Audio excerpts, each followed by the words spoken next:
Welcome to The Good Bot, a podcast focusing on the intersection of artificial intelligence, healthcare, and the law. I'm Brett Mason, your host. As a trial lawyer at Troutman Pepper Locke, my primary focus is on litigating and trying cases for life sciences and healthcare companies. However, as a self-proclaimed tech enthusiast, I'm also deeply fascinated by the role of technology in advancing the healthcare industry. Our mission with this podcast is to equip you with a comprehensive understanding of artificial intelligence technology, its current and potential future applications in healthcare, and the legal implications of integrating this technology into the healthcare sector. If you need a basic understanding of what artificial intelligence technology is and how it's being integrated into healthcare, I highly recommend you start with our first episode of Season 1. In that episode, we lay the groundwork for understanding the technology that is the basis for all of our discussions. I'm really excited to welcome to the podcast today several of my colleagues from Troutman Pepper Locke, including Mike Lowe, Cal Stein, and Nicole Giffin. And Mike, if you could kick us off by introducing yourself. Thanks for being here. Thanks a lot, Brett, for having me. I'm a partner at Troutman Pepper Locke in the litigation practice group. I was a federal prosecutor for 25 years before I joined the partnership here. And while I was a federal prosecutor, among other things, I investigated corporate fraud.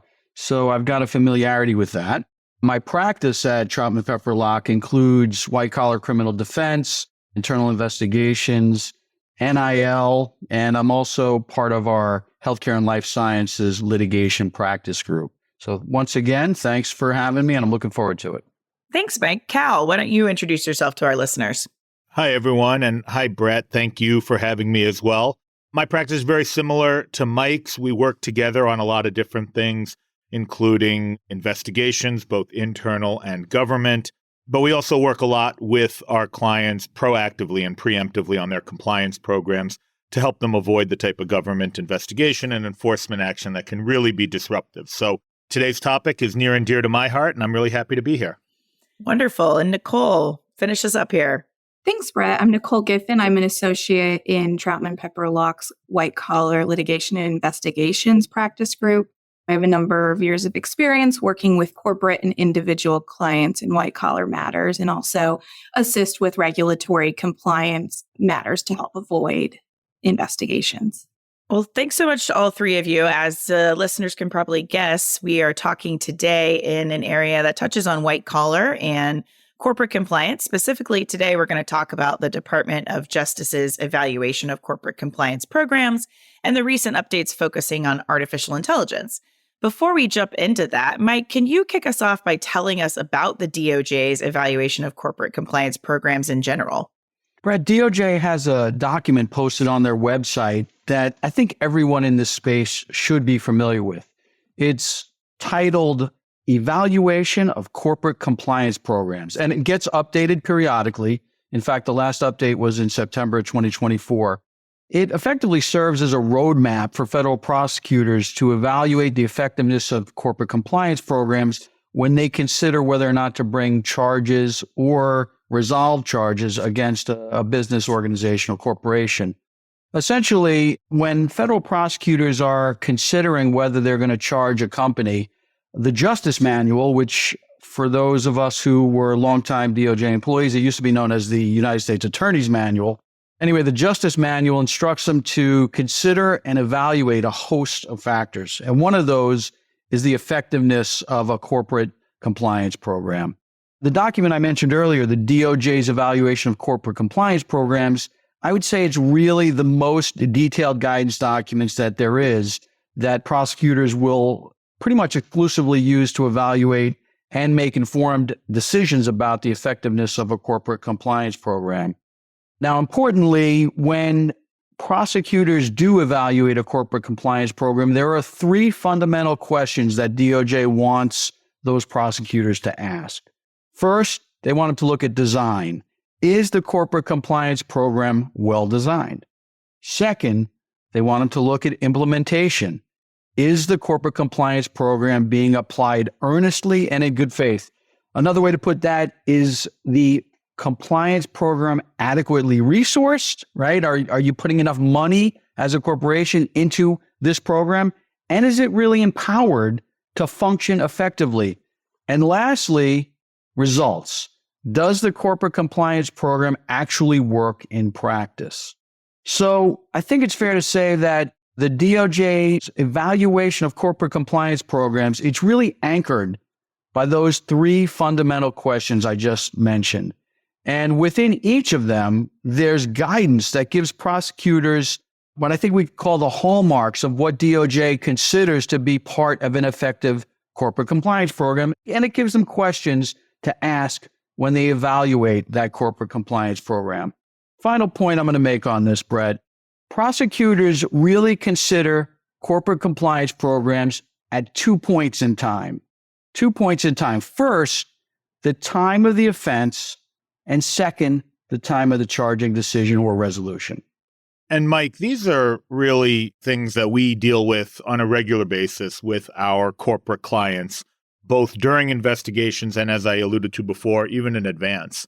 The three fundamental questions that you just described, I mean, those have been around for some time, even as this document has been revised by the Department of Justice over and over and over again. And to me, I always look at it as the second and third of those questions, implementation and results, those being kind of the most important ones in practice. Not to say design isn't important, but the first question about design really focuses on what is on the page. What has the corporation put down in writing in its corporate compliance program documentation?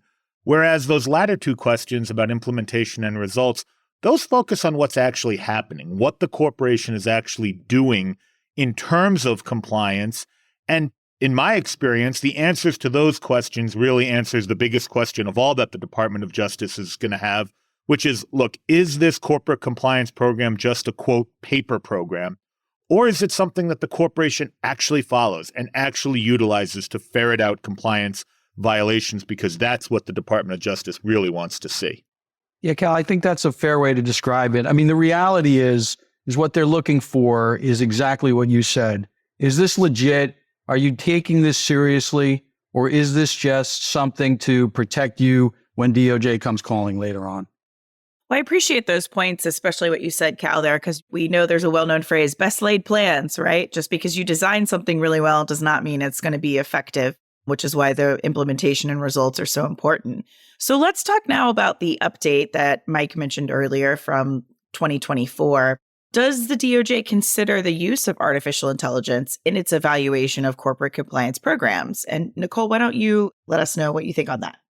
Thanks, Brett. Yeah, it's really interesting. In 2024, we saw an increase in the DOJ's focus on AI across the board. So in February 2024, Deputy Attorney General Lisa O. Monaco stated that the DOJ is going to be focused on AI, including the impacts and the risks that AI impose. She said it again in March of 2024.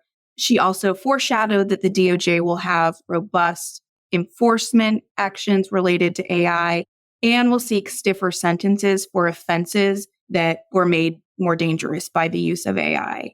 In February of 2024, she announced the formation of the Justice AI, and that's to help the DOJ better understand and prepare for how the AI will affect its mission and accelerate its potential for good, while guarding against risks that are associated with AI as well. I want to jump in and talk about something that Deputy Attorney General Monaco actually said in those comments that you just referenced. I was really struck by a couple of lines. And the first one that really got me was she said this. She says, every new technology is a double-edged sword, but AI may be the sharpest blade yet.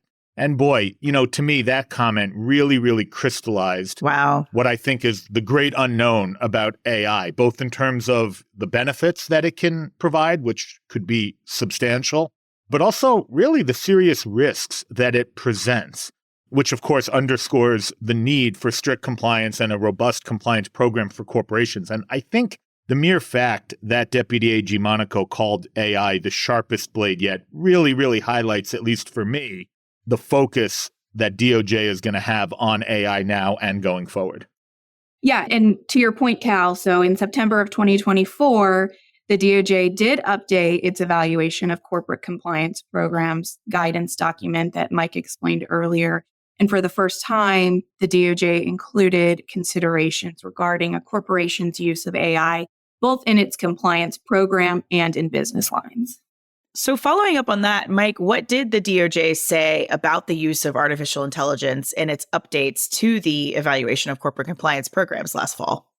The September 2024 updates with respect to AI focus on how the company assesses the risks that are associated with the use of AI, as well as how the company manages and monitors the risks. And the prosecutors are instructed that they're supposed to consider how the company actually contemplates the risks, their risk management, and their oversight of AI in both the company's business lines and in their compliance program. So think about that. DOJ wants prosecutors to look at how companies are contemplating the risk of AI in their business line, not just in their compliance program. The updates also say that prosecutors should consider how the company assesses and manages those risks from AI from the internal and external perspectives. So, for example, the guidance instructs prosecutors to ask questions like, how is the company curbing any potential negative or unintended consequences that result from the use of technology, both in the commercial business and in the compliance program? They want the prosecutors to ask, how is the company mitigating the potential for deliberate and reckless misuse of technology, including by company insiders? They want prosecutors to ask, to what extent is the company using AI in its business or as part of its compliance programs? Are controls in place to monitor the trustworthiness, the reliability? They want prosecutors to consider whether controls exist to ensure that technology is used only for the intended purpose. Another important question, what baseline of human decision-making is used to assess the AI? And how is accountability over the use of AI monitored and enforced? One final question I'll mention that is supposed to be considered is, how does the company train its employees on the use of emerging technologies such as AI? Mike, when you go through all of those questions, there are really two kind of keys that jumped out at me, at least. The first is the focus on prevention by mitigating risk. And again, I think this goes back to the great unknown about AI and that quote that I gave a few minutes ago by Deputy AG Monaco. I mean, clearly the Department of Justice is concerned about AI and the dangers it poses, even if it's not able right now to articulate fully what those concerns are, or maybe they don't even really realize what all of those concerns are. The second thing that jumped out at me is at least a significant focus on human inputs with respect to AI. And this is something we've seen elsewhere with AI, with our clients in the healthcare space, and even in our own profession, even in the legal profession. The concern that as AI develops, it is going to be doing more and more work, and corporations are going to need to take active steps to ensure that human beings are still the ones making certain decisions. And I'll give an example. I mentioned in the healthcare space, I mean, we are starting to see this where AI can effectively read medical tests or x-rays or things like that. But medical professionals, i.e. human beings, are still the ones that have to do the diagnoses. They can take and utilize the work that AI is doing, but a human being must still use his or her expertise and knowledge to render an ultimate decision. And I think that is one of the big themes from this guidance coming out of DOJ. Yeah, Cal, I agree with that. It's very similar to what we see in the Colorado AI Act, which is kind of being held up as the sort of preeminent state-based act at this point. And anytime there's a high-risk use of artificial intelligence, human involvement is required. I think that is especially important in the healthcare space. I will note, though, there was a peer-reviewed study done last year where they had a group of doctors determining a diagnosis without AI. They had a group of doctors using AI, and then they had just the AI. Guess which group was more accurate? Just the AI was more accurate than the group of doctors by themselves and more accurate than the group of doctors with AI. So I understand and appreciate the risks and concerns, and I agree we should definitely still have humans involved in important decision making. But we need to realize that in some instances, AI may be more accurate than human decision making, and we need to find the balance between trusting AI and the accuracy of it and also protecting and making sure we're not relying too much on it. And I would think that balance is something DOJ is playing with and thinking about in these compliance programs as well. Yeah, I mean, I think that's right, Brett. And, one thing we haven't really talked about yet, but I'll mention here, is the concept of updating a compliance program and changing it and revising it based on your experiences with it as a corporation. And I think that what you just described is one of the places where companies should be looking, and where I would suspect DOJ will be looking to kind of find that balance between what do human beings need to be doing, what should they be doing, what do we want them to be doing, but also what works from an AI perspective. I mean, that is always something we talk about with clients about what DOJ wants to see in a compliance program. Are you updating it? Are you changing it? Are you filling in gaps so that it actually works better in practice? And I think that's one area where you could see that going forward. Yeah, I agree. I appreciate that. And that takes me to my next question that I had for you guys is what should companies be thinking about with respect to their corporate compliance program if they're using artificial intelligence or they're thinking about using artificial intelligence? Yeah, if companies are using AI already or they're contemplating using AI at all, they need to start thinking now about how they will integrate that into their compliance programs. So going back to the questions that Mike mentioned at the beginning about how the DOJ evaluates corporate compliance programs and the three fundamental questions, the first question is design. Is the corporate compliance program designed well? And really, companies need to assess the risks that are associated with the use of AI, if they're using it in their business or their compliance program, and they need to assess those risks from the external and the internal perspective. Once they do that, they need to integrate those risks into the broader enterprise risk management strategies and compliance program, policies and procedures and other things to ensure that they are designing a well-functioning compliance program, including addressing the use of the risks associated with AI. And I'll add, we know now that DOJ is looking at how companies deal with AI as they decide whether or not to charge a company and whether or not to resolve an investigation in a favorable way for the company. So as Cal pointed out, DOJ doesn't really yet know what all that means, right? Because AI is evolving. It's a new space. But I think it's important for a company in getting out in front of this to make sure they implement some effective ways to curb the potential unintended consequences from the use of a new technology like AI, as well as develop a strategy to mitigate against the potential deliberate or reckless misuse of AI, including by company insiders. Yeah, I mean, the takeaways that I'll kind of focus on are consistent with all the things we've been saying thus far. Maintaining human oversight of AI, however you're using it, and of AI decision-making. Correcting decisions made by AI that are inconsistent with the company's values or with applicable law, to the points that Mike was just making. And then also, as with any new technology or new feature of your compliance program, you have to train your employees on what they can be doing with AI, what they can't be doing with AI, as well as, whatever company policies or codes of conduct you have related to AI. I appreciate these takeaways, guys. And again, from doing these episodes on various different topics, you see similar themes about the use of artificial intelligence across industries. So what DOJ is saying in their evaluation for the corporate compliance programs is really not that different from what we're seeing across the board. And at the end of the day, having controls in place to monitor and test to ensure that whatever artificial intelligence technology is being used for the intended purpose, and the technology itself is trustworthy, reliable, and complies with the company's policies, procedures, and code of conduct. Those are very similar themes we're seeing, throughout industries as artificial intelligence is being integrated in. So let's talk about, now we're here in 2025, we're in the new year, and we're not only in a new year, we're in a new administration.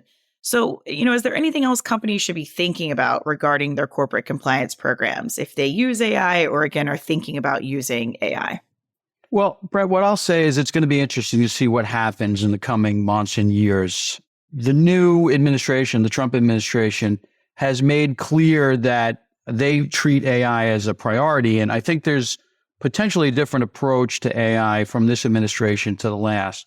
And by way of example, within a few days of his inauguration on January 23rd of 2025, President Trump issued an executive order titled, quote, "Removing Barriers to American Leadership in Artificial Intelligence," close quotes. And when you read that executive order, you see that it has the stated purpose of sustaining and enhancing America's global AI dominance, quote, "to promote human flourishing, economic competitiveness, and national security," close quotes. So what I'll say is it remains to be seen how, if at all, this will affect DOJ's focus on AI and as relevant to the criminal division's evaluation of corporate compliance program, whether AI risk and risk management will remain a focus in evaluating compliance programs. I agree with that, Mike. I mean, we've already seen some stark differences between the new administration and the outgoing administration, and it wouldn't be surprising to see some changes here as well, including some policies that are consistent with the executive order you just mentioned. But at least for the time being, at least as we sit here right now, the current version of the Evaluation of Corporate Compliance Program document does contemplate corporations assessing, managing, and monitoring their AI risk. And let's not forget those comments by Deputy AG Monaco signaling robust enforcement and strict penalties around the misuse of AI. And let me go back to those comments exactly, because there were some pretty strong words by Deputy AG Monaco. And even though that was the old administration, I think it's worth pointing them out. This is one of the things she said. She said, if we determine that existing sentencing enhancements don't adequately address the harms caused by misuse of AI, we will seek reforms to those enhancements to close the gap. And again, I'll say it again, that was the old administration. There's a new one here, but those are still really strong words. And at least as of right now, that is all baked into what we see in this corporate compliance program guidance. Yeah, and I think it's yet to be seen what will happen with the new administration and how they consider the use of AI. But as we move towards the continued use of AI and even more use of AI in businesses and compliance programs, companies really need to consider maintaining robust compliance programs around the use of AI. Well, I definitely will be interested to stay up to date on any changes, especially as this new administration settles in and they make their priorities with DOJ very clear. So appreciate all three of you being on and look forward to having you again to talk with us about any updates. Thanks. Would be happy to come back, Brett. Thanks to our listeners. Please don't hesitate to reach out to me at brett.mason@troutman.com. If you have questions, comments, or any topic suggestions, you can also subscribe and listen to other Troutman Pepper Locke podcasts wherever you listen to podcasts, including Apple, Google, and Spotify. Thanks so much, everyone. Copyright Troutman Pepper Locke, LLP. These recorded materials are designed for educational purposes only. This podcast is not legal advice and does not create an attorney-client relationship. The views and opinions expressed in this podcast are solely those of the individual participants. Troutman does not make any representations or warranties, expressed or implied, regarding the contents of this podcast. Information on previous case results does not guarantee a similar future result. Users of this podcast may save and use the podcast only for personal or other non-commercial educational purposes. No other use, including without limitation, reproduction, retransmission, or editing of this podcast may be made without the prior written permission of Troutman Pepper Locke. If you have any questions, please contact us at troutman.com.